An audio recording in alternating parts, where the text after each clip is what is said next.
farmaajo oo mar kale doonaya inuu ku meel maro kaarkii matalaadda gobolka Banaadir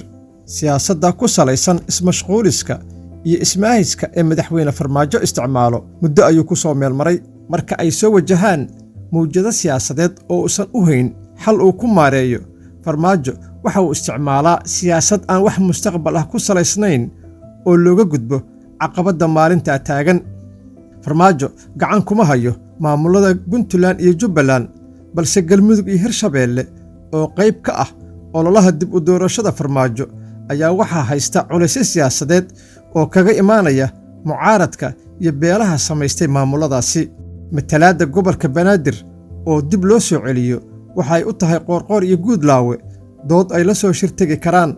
iyagoo ku eedeynaya maamulada Jubbaland iyo Puntland inay hor taagan yihiin in reer Muqdisho ay matalaad yeeshaan dhinaca kale arrintan waxay cimri dheeraysi u tahay farmaajo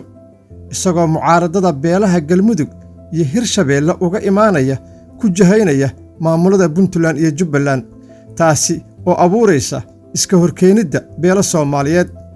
4 sano oo farmaajo madaxweyne ahaa matalaadda gobolka Banaadir waxa uu soo xasuustaa kaliya marka ay dan siyaasadeed ka soo gasho fadlan igu raac in aqalka sare ay caasimadda Muqdisho ay ku yeelato matalaadda ay mudan tahay ayna muraayad uga wada noqoto dhammaan shacabka Soomaaliyeed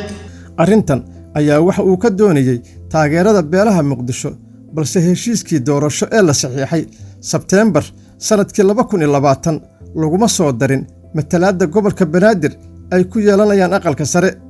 farmaajana maalinkaas baa ugu wardambeysay matalaadda gobolka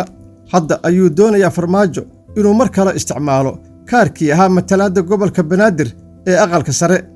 balse intii uusan madaxweynaha noqon waxa uu aaminsanaa in Muqdisho ay nabad tahay dadkeedana ay dooran karaan duqa caasimadda taas beddelkeeda waxa uu Muqdisho maayar uga dhigay hogaamiye kooxeed maatadeeda hore u laayay nin cusub la soo magacaabay laba bari ka hor waxay ahayd magaaladu waa nabad in mayorka la doorto ma aha in magacaabid dhacdo